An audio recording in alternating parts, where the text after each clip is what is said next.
Breaking news tonight. D4VD, aka David Burke, goes radio silent as the Celeste murder investigation boils over. This is a Celeste body double rocks the investigation. I'm Nancy Grace. This is Crime Stories. I want to thank you for being with us.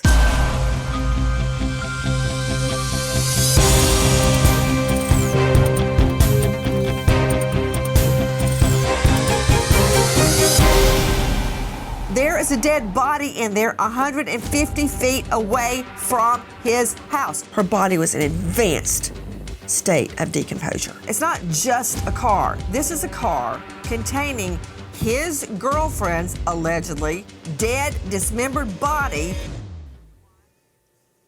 As we go to air tonight, David Burke, aka the artist known as David, but spelled D4VD, okay, whatever, remains radio silent as the murder investigation into the little teen girl found in his Tesla trunk boils over. Joining me an all-star panel to make sense of what we are learning tonight. But first, a new theory rocking online sleuths and beyond. The theory that there is a body double being used. Let me explain the theory. Melissa McCarty joining us, investigative reporter, host of Killer Genes, and author of a book, The Making of a Crime Reporter. Melissa, the working theory is that, don't poo-poo it. Melissa McCarty joining us. What is the body double theory?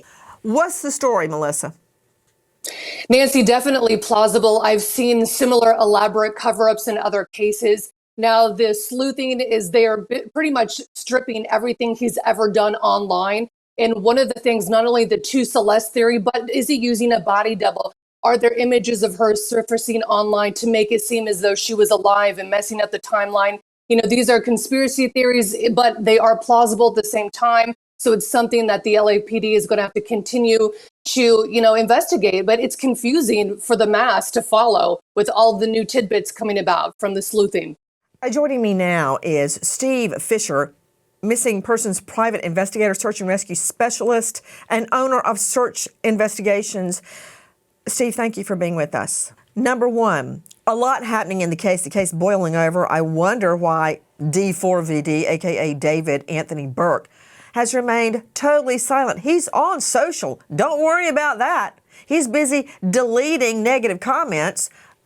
So I know he's alive and well, but he's saying nothing about the disappearance and death of this little girl, Celeste, found in his trunk. I wonder what his father, the lawyer, has to do with that, if anything, his decision to remain silent as it relates to Celeste. But this new theory, it has spreading like wildfire that there is a body double Celeste. Many of these are posted by him. Now, these are not the same girl. It's not her. But yet, it's posted all over his internet social postings. She has been spotted at various functions. What do you make of it? Yeah, they look remarkably alike. And like you said, she has shown up at, there's been backstage concert photos of her and, you being tagged as Celeste. And I believe that girl's 22 years old. So whether it's deliberate or not, I can't say, but it's definitely interesting that. Bring him up, please. Okay, Steve Fisher. I don't rely on crystal balls to prove a case. I don't expect you to guess or surmise, read the tea leaves. What I'm saying, point blank, is it's been done before. And before we discount anything, it needs to be proven or disproven. The theory is that knowing Celeste is gone, she's dead in his Tesla. She's not reported missing. The car is not reported stolen or missing. Why? And then a Celeste body double lookalike starts appearing on his feed, on his social, and even at events. It's not Celeste, but it looks like Celeste during this critical time period. It's not a leap of faith to surmise. It is intentional. Can you Can you understand what I'm saying? Yeah, no, I agree with you. Although I will say that that girl did show up in some images, even back in 2024, but they were a lot more prominent in 2025. And so, yeah, I think that this could be a reason to explain, or for people not to be looking for the other, Celeste, but they look remarkably alike. Is that what's happening here? We don't know. And recall, David Anthony Burke, aka David, aka D4VD, is presumed innocent under the law. He will be innocent. He is innocent right now until the presumption of innocence is pierced and overcome by evidence that proves beyond a reasonable doubt that he is in fact guilty. Now, I want to move on to this. Take a look at Celeste's little middle school boyfriend. She said how her mom didn't treat her well or whatever, and she didn't like where she was at. We were at PE, and she told me and my friend that she was running away. And she said it was because of her parents, and she was like joking about it, and she was like happy, like joking like she always was. And like it didn't seem real because like she was like playing around, joking about it. And the next day she wasn't at school, and like that's the last time I saw her. My heart dropped. I was like, I don't know. I just couldn't believe it. I kind of had a feeling when I saw like the first thing. I was like, what if it is her? But I just like brushed it off. But when I saw it really was her, I was like, damn, I really knew. That's from our friends over at TMZ. That's Celeste, the Rivas' little middle school boyfriend, describing how years in the making she had trouble at home, a very difficult home life. And it brings to mind a beautiful little girl, Maddie Soto, who had told friends as soon as she was 13, she was running away from home and living in the woods. And I couldn't help wonder, why would a little girl want to run away from home and live in the woods? Then I found out. Mommy's boyfriend, Stefan Stearns, her and taking videos of for years, back as early as when she was 9 years old. No wonder she wanted to run away and live in the woods. Why did Celeste Rivas continue to run away from home? How did everybody know that there was trouble at home? As a matter of fact, on this occasion that she ran away from home, her sister went looking for her, even poking her head, the sister, into a liquor store, asking if they could look at the surveillance video and see if Celeste had walked by. And sure enough, Celeste was caught on video cam on the incident when she ran away from home. To Dave Mack, Crime Stories investigative reporter, what happened in that instance? In that instance, Nancy, we actually can see that Celeste is kind of doing a walk run. Oh, hey, Dave, look at your monitor. We're showing the video the sister got from the store. And there she is, literally running away from home. Let me be clear. Celeste was not in the liquor store. The surveillance video showed her going by. This little girl running away from home. And I got to ask, why? In this video from our friend Harvey Levin at TMZ. Now, what were you saying, Dave Mack? I just wanted you to see the video. I just wanted to point out that, that video was at 7 a.m. That's when it was taken, at a time when children would normally be going to school. But so instead, Celeste is clearly kind of in a confused state. If you watch her stride, she's partially walking, partially running. It's like she's not quite sure what she's going to do, but that's the last they see of her. She takes off. And it's a fascinating read into the 13-year-old that is trying to figure out what to do. And as you just pointed out, Nancy, this is a child who spoke about being unhappy at home, not being treated well at home, and wanting to be away. And when I see her walking and stutter stopping kind of, and then running, it just breaks my heart to think of that child not knowing where to go, who she is, or what she should be doing. Hi guys, the Fed has finally dropped interest rates, and that is great news for all American homeowners. Wages are flat, prices keep climbing, and for many people, the only way to get by is to use credit cards and build up all that debt. If you are a homeowner, consider calling American Financing. Interest rates have dropped. Many homeowners are seeing options in the low fives. Now, compare that to credit card interest rates, charging rates in the 20s or higher. That's a lot of money. They're salary-based mortgage consultants, and I say that because they don't get a cut of their sales. Salary-based mortgage consultants save customers an average of $800 a month. If you get started today, you may even be able to delay your next mortgage payment. Take control. I know sometimes it feels like you're drowning in debt. Call American Financing, 866-888-0344. Repeat, 866-888-0344. Or go online to americanfinancing.net/Nancy. And good luck. She's been gone over a year with him. She had been living with this grown man, and now she's dead. Celeste is found dead in the trunk of his Tesla. We were just showing you video obtained from a liquor store. Imagine this, Celeste, a little girl, sister, also a little girl, goes looking for her sister, asking stores and homes along the way if they had seen her sister. Even a young girl going in a liquor store asking if they had seen Celeste, and could she look at the surveillance video. This is from our friend Harvey Levin over at TMZ. And here is Celeste, 7 a.m., running away from home. Now, I'm certainly not the church lady, but I can tell you this. You need to know where your 12-year-old daughter is at 7 a.m. I think we could all agree with that. I'm very, very curious too. Jeffrey Gentry joining us, crime scene analyst and death investigator. Jeffrey, how many little girls are snatched up once they become runaways every year? It's, thousands and thousands and thousands.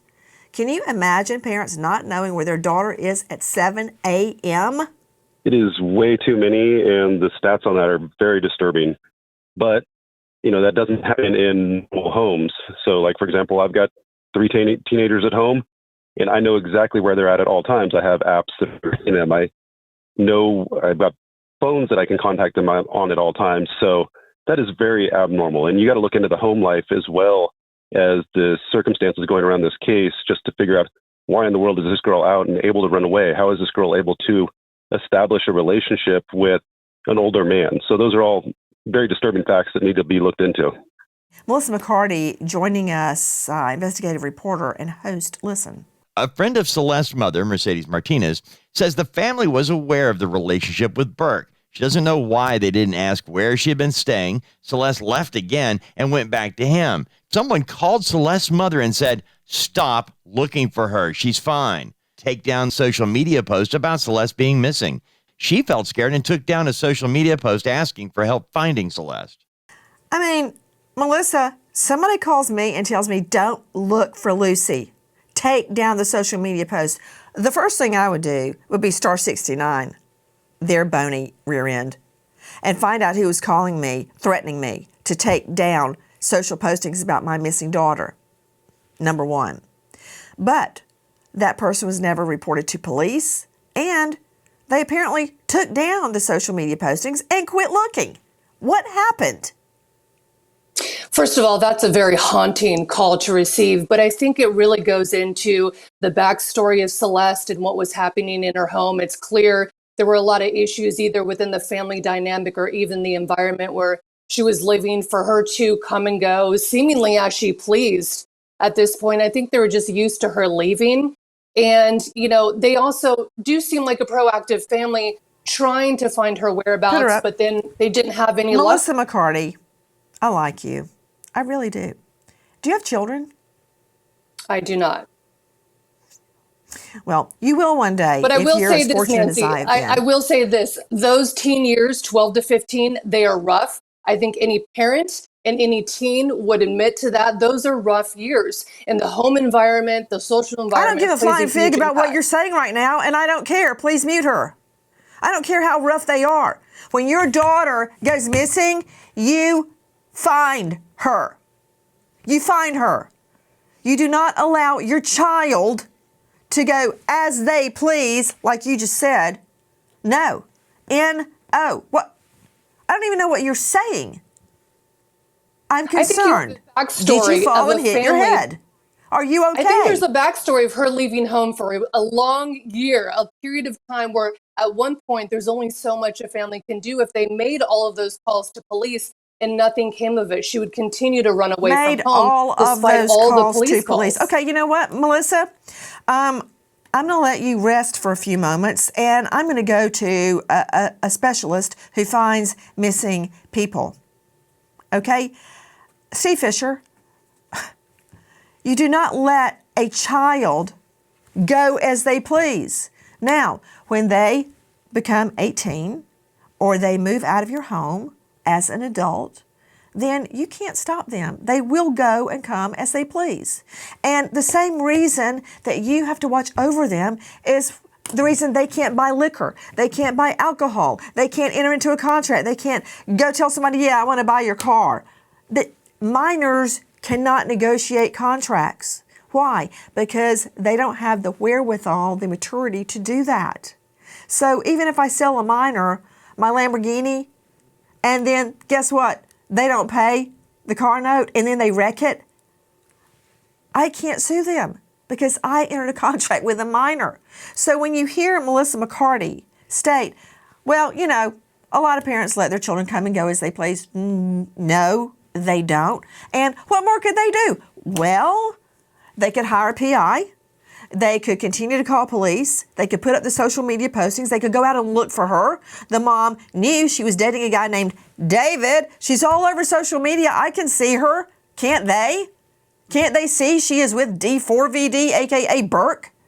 Yeah, that's what you do. You don't give up, play dead, roll over. No. I mean, could you school McCarty on what you do when your child goes missing? Yeah, so this Celeste was just failed on so many levels when it comes to this. And I'll tell you, I have talked directly with people that in that neighborhood that were helping to search for Celeste and were told by family members to lay off because she was with a quote unquote family member in Los Angeles and everything was okay. Okay, this is bringing to mind other cases. Let's talk about R. Kelly. R. Kelly, who would gift his victims and their families expensive gifts, money, so he could basically keep these young girls as slaves. Then we've got Michael Jackson. Family after family after family thought it was just perfectly fine for their child to go sleep with Michael Jackson. Okay, Dr. Bethany Marshall, I know a lot of people think Jackson's innocent. I get that. I don't want to believe he was a child either because he was one of the most incredible music talents that ever lived. That said, he was a child there. So how do families get hoodwinked into thinking it's okay for their child to be with an adult male? Nancy, I think they get swayed by the celebrity. They're not protective. They don't understand that they have a legal duty to their children. Reminds me of a dad in my practice once got into an argument with his 16-year-old, told the 16-year-old in session, if you don't comply, I'm going to kick you out of the house. And I said, if you kick him out of the house, I'm going to call Child Protective Services because you are his legal guardian. You have a duty to put a roof over his head, to nurture him, to make sure there's food in his belly, that he's going to school. You do not let a 16-year-old, 15-year-old, 14-year-old come and go as they please. All is forgiven, Melissa. But just FYI to the world at large, no parenting advice from Melissa McCarty, who thinks children can come and go as they please. Yeah, no. Well, Nancy, but to Melissa, my point, we really don't know what was happening in her home life inside the home. Okay, I need you to tell me things I don't already know. That's why I have you. Okay, I know something was wrong. Even the little middle school boyfriend, you want me to play that again, said something was wrong in the home. She was very upset. She was very sad. She thought her mother was very mean to her and she wanted to run away. So far, neither of my children have run away or even said the words run away. Not yet. Okay? Now, I'm not giving myself a gold star, but I can tell you this much. If one of them disappeared, all hell would break loose. And I would not be sitting on my rear end watching reruns on TV while my son or daughter were unaccounted for. You darn right. However, there were 11 calls to police. We don't know the context of those calls or who were calling. Was it Celeste? Was it the parents? I think this is a family that was trying. They were proactive at one point. You don't know what the calls were about, do you? Because they took down the social media posts and they quit looking, according to neighbors. And by the way, I've looked up and researched what you said. And yes, police were at the home multiple times. Deputies were there several times the day that the little sister got the video of Celeste running down the street at 7 a.m. Do you even have a pet, McCarty? Do you have a cat or a dog or a snake, a frog, and anything, a lizard? Anything. Do you have a pet? I do. 2 rescue dogs. So far, so good. Put her They're still up. alive. Do you know where your rescue dogs are right now? I bet you do, don't you? Where are they? I do at all times. I do.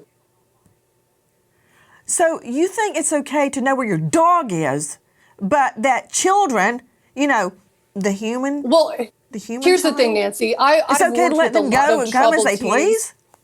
But no. However, I've worked with a lot of troubled teens. And not saying that she was, but there are some circumstances where a family can try so hard to do everything that they have the capacity and the tools to do, and it's still not enough. There's overriding factors such as this wealthy young celebrity luring her in. They laid down, rolled over, and played dead. And I could put that in a lot of different ways, but they wouldn't be fit for the air. You're seeing that video of her running down the street at 7 a.m. I can tell you this much. I know where my children are at 7 a.m. You ever heard of Life 360? Even when I'm not with them, I know where they are because there's no way they're going to be separated from their cell phone. That video from our friends at TMZ, but very expensive items were seen on Celeste that her parents did not give her, and she certainly did not buy herself. For instance, a very expensive purse and a diamond ring. Let's take a look. Now, what about it, Dr. Bethany? Where did she get those? Well, that's a Louis Vuitton purse. That looks like a 1.5 carat diamond. She certainly didn't go get a job and buy them herself. What girl is given gifts like that, if not that somebody's trying to have power over her? And also, we saw this with Cassie Ventura. The gifts were given, taken away, given, taken away. So we don't know that those gifts were permanently under her possession either.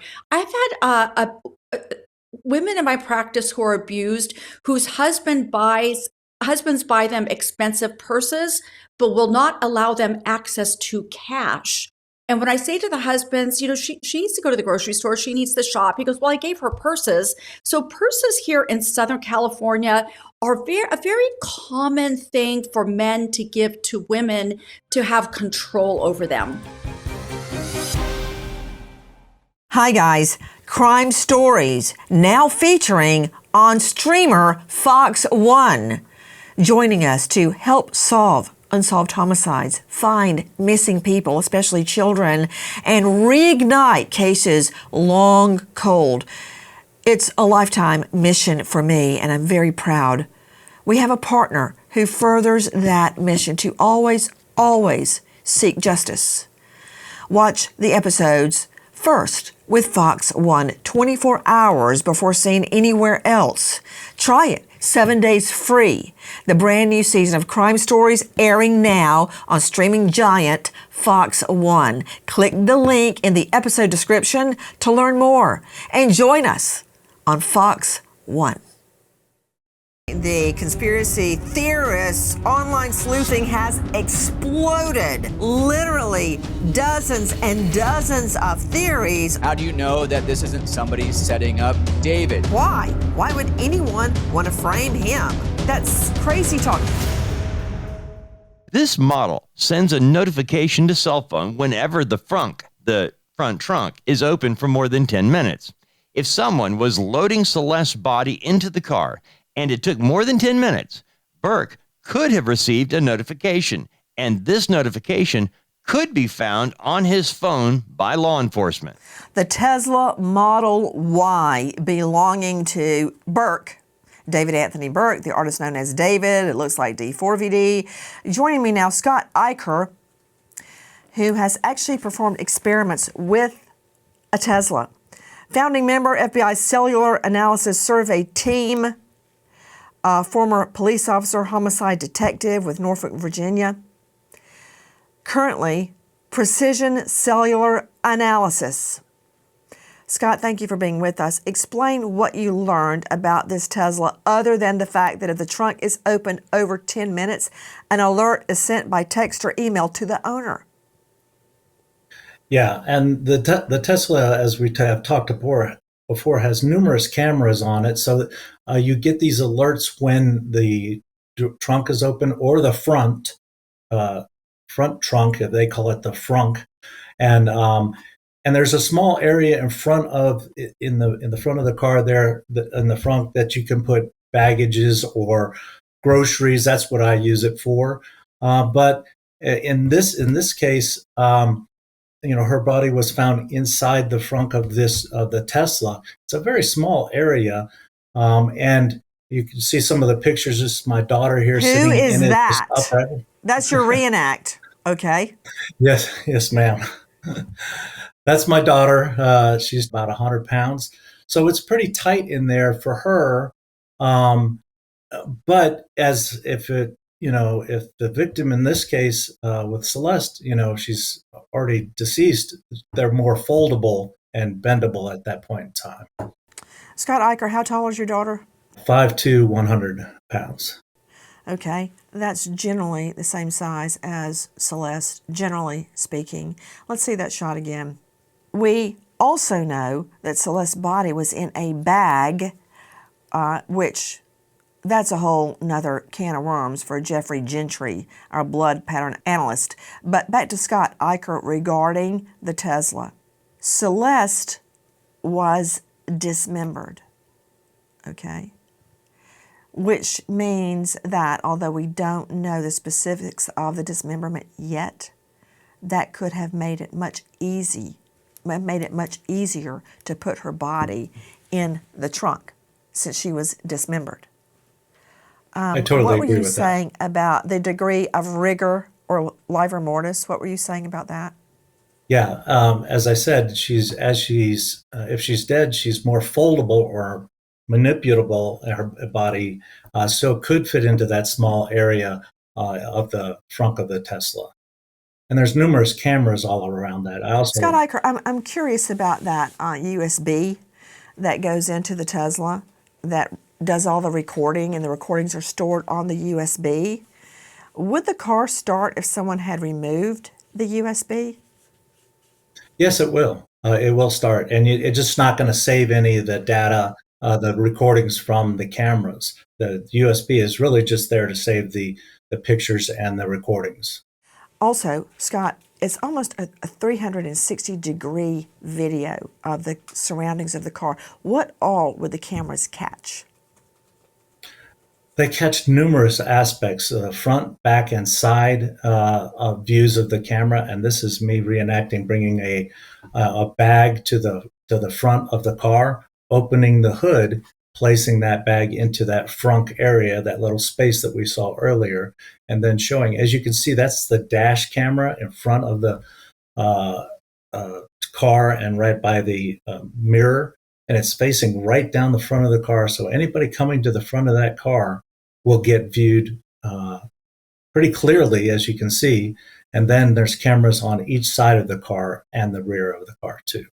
Melissa, how many days passed from, let's just go with the last time she was sighted in August to the day that her body was discovered? I believe it was about 11 days. 11 days. Okay. Dr. Kendall Crowns is joining me, Chief Medical Examiner, Tarrant County, that's Fort Worth. He is an esteemed lecturer at the Burnett School of Medicine at TCU, and he is now the star of a hit podcast, Mayhem in the Morgue. Dr. Crowns, how would rigor mortis or livor mortis affect the foldability of Celeste's body? And how can we tell by looking at the body what instrument was used to dismember her? All right, so let's start with rigor mortis. Rigor mortis is basically the stiffening of the body after death. It usually sets in within a couple of hours, up to 6 hours after death, lasts about a day or two before it disappears. So when it initially sets in, the body is very stiff, and it can make it very hard to bend the body, but if you force it enough, you can still bend the arms and the legs and even fold the person in half. Then once you break the rigor, it can't set back in. So will it make it difficult to put her in Slow down. Dr. Kendall Crowns, you're speaking to mere mortals like myself. We're not all medical geniuses. You just said something about, I can't even repeat what you said, but I can ask a question. Isn't it true that after a period of hours, rigor, where you stiffen like a board, it's like cracking a 2x4 in half to fold a body like the legs or the arms that are in rigor. After a period of hours, rigor dissipates and the body again becomes malleable. Isn't that true? Yeah, after about a day or two, the rigor will actually disappear. Starts in the small muscles first and goes to the larger ones. So it only lasts about a day or two before it's gone. But you can break the rigor by pushing on the arms or the extremities and folding them along the joint spaces. You're able to still break the rigor, and you could fold a person into a suitcase or a trunk or whatever if you need to. Dr. Kendall Crowns, how long does it take? What's the person's kill for rigor to set in? About 2 to 6 hours. It starts in the smaller muscles first, like your jaw muscles, and then spreads to the larger muscles at the end. Okay, so you know what that says to me, Dr. Kendall Crowns? I think that whoever dismembered her did it very quickly after she was killed, before rigor had set in. And again, Dr. Kendall Crowns, how can we look at her body? Of course, it will be microscopic, and a microscopic investigation, to look at the actual tissue. Let's just pretend that the body was severed at the knee. Okay, let's just pretend. You take the severed limb and you put it under a microscope at the point of severance, and you look at those microscopic cells of the leg. Then you look at the bone. How can you determine what type of tool was used to sever this child's body? So what you can do is, if they used a saw or something along those lines, the saw has the little teeth in it. They will actually leave kind of hash marks in the bone as they're sawing through the bone that can be looked at and then be used as a comparison back to what is the alleged instrument used to dismember the body. So you can do basically a comparison analysis of the marks on the bones compared back to the instrument that was used to do the dismembering. Tissue itself, the tissue tearing, all that, there's no way to really look at that and know if it was a saw or not, but you can kind of get an idea of how rough the tissue looks. Did they use a knife? Because the wounds will be cleaner than if they used a saw, which will be more ragged. But it is actually the bones themselves. When you look at those, you can kind of get an idea of the tool and actually do a tool mark comparison with the bones to the actual tool. Law enforcement saying it's very likely her body was in Burke's Tesla for several weeks. The remains were severely decomposed, dismembered, and found wrapped in a bag. There has been no comment about how the body was dismembered, no indication if a knife, saw, axe, or anything else was used. But whatever was used to dismember the teen, There will be tool marks left behind to provide a way to identify what was used and possibly link them back to the killer. As we go to air tonight, David Anthony Burke, a.k.a. David, a.k.a. D4VD, who, by the way, his music is through the roof on Spotify. Amazing. The irony.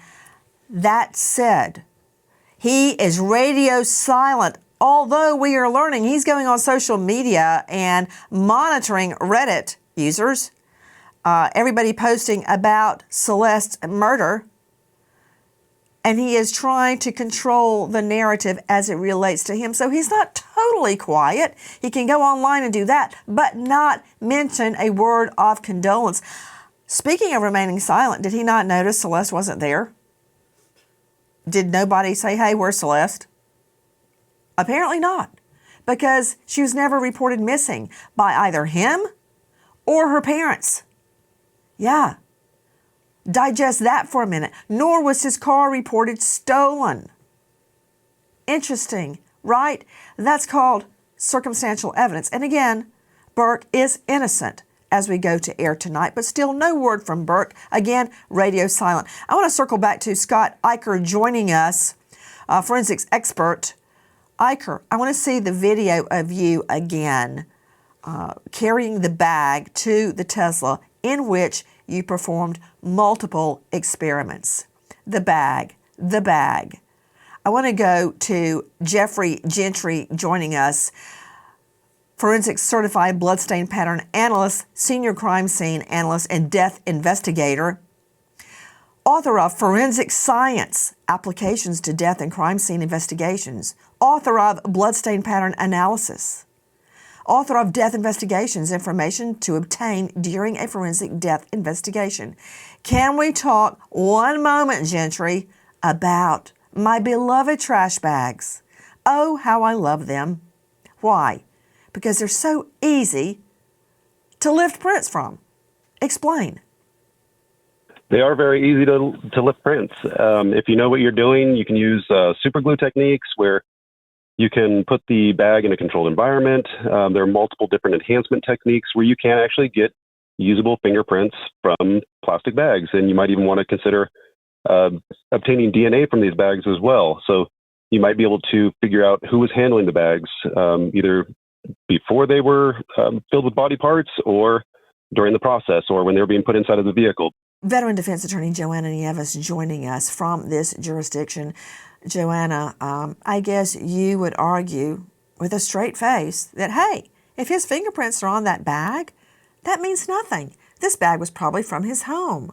Oh, it would be with a straight face, because I think we need a lot more before we can tie him to this act. First of all, we haven't even established the manner of death or the time of death. And so we don't know if an actual murder was committed. Could this be a situation where there's this alternate theory where maybe she's engaged in some drug activity, ODs, passes, falls dead in front of someone, maybe not even David, and they panic. And of course, in maybe their stupor, they, with lacking judgment, decide to get rid of the body and dismember it. Not the best decision, but it could have been a panic state. And I think that's why right now, nobody has been named yet as the primary suspect in this, because we have to establish what actually happened to her first. And then we can get to whose fingerprints were on the bag. No, we don't. I don't know why you're saying that. Put her up. Let me jog your memory, refresh your recollection, as we say in court, with a little photo. Do you recognize this person? Do you recognize her, Joanna Nieves? That's Lacey Peterson. Her body, along with the body of her little boy, her unborn child, Connor, washed up on the shore of San Francisco Bay near the marina where her husband was fishing on Christmas Eve. We never got a COD on her, did we? But yet, there was a murder conviction. Let's try another photo. Look at this person. Do you recognize her? Her name is Suzanne Morphew, Joanna Nieves. We don't have her COD either. Her bones were buried miles and miles and miles away from home. But her bike was found not too far from her home, her helmet in another area. Her husband suggested a wild animal did it, a mountain lion. Okay, here's another photo. Do you recognize this woman? Her name is Anna Walsh. Her body's never been found, but all of those cases are going forward, Joanna Nieves. Just because you can get rid of a COD, cause of death, does not mean you're walking free. Melissa McCarty joining us, investigative reporter, host of Killer Genes, and author of The Making of a Crime Reporter, who I can assure you knows where her dogs are at this hour. Melissa, tell me about the search of D4VD's mansion. Right. So the house in the Hollywood Hills, it was leased under his manager's name, but we know that LAPD during the investigation, they issued a search warrant. They were taking out electronics and looking for blood traces, anything that could piece together some kind of forensic connection between the two of those. Did a homicide take place in the house? Was it at location number 1, location number 2? But they did go search the house. What they found has not been revealed yet.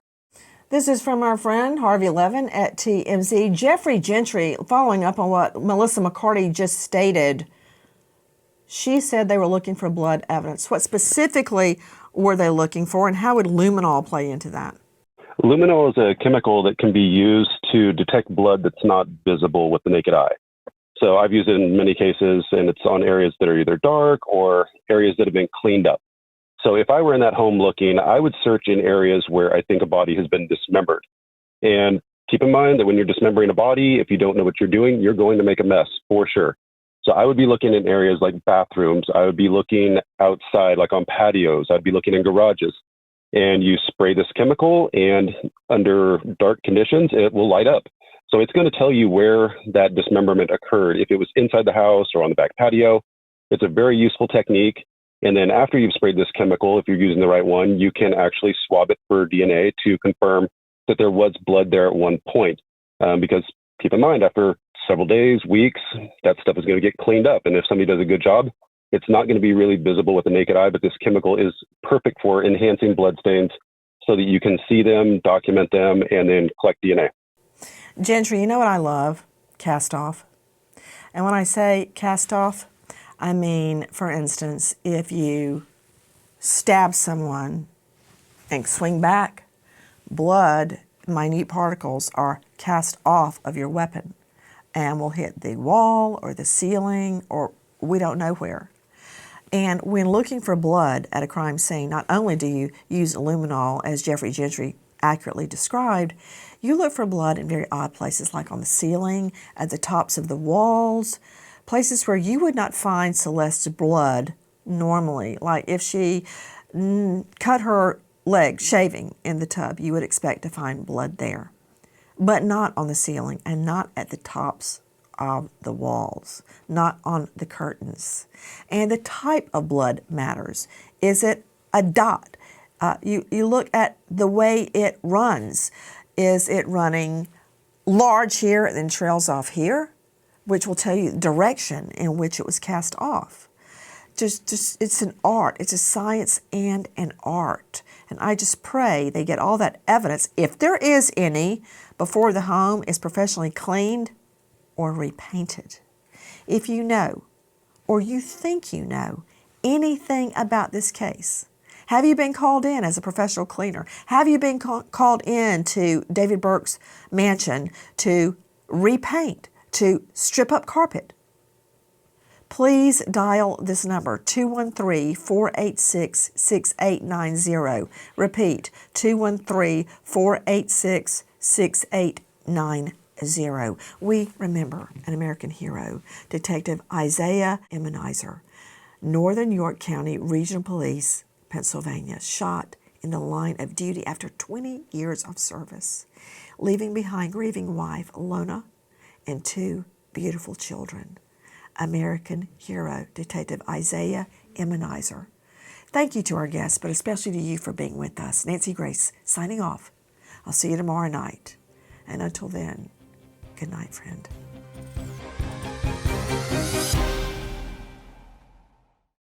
Please join us on our mission to find missing people, especially children, to solve unsolved homicides. If you're on the go, catch us on your favorite podcast app where you can get all of our content where we, in our own way, seek justice.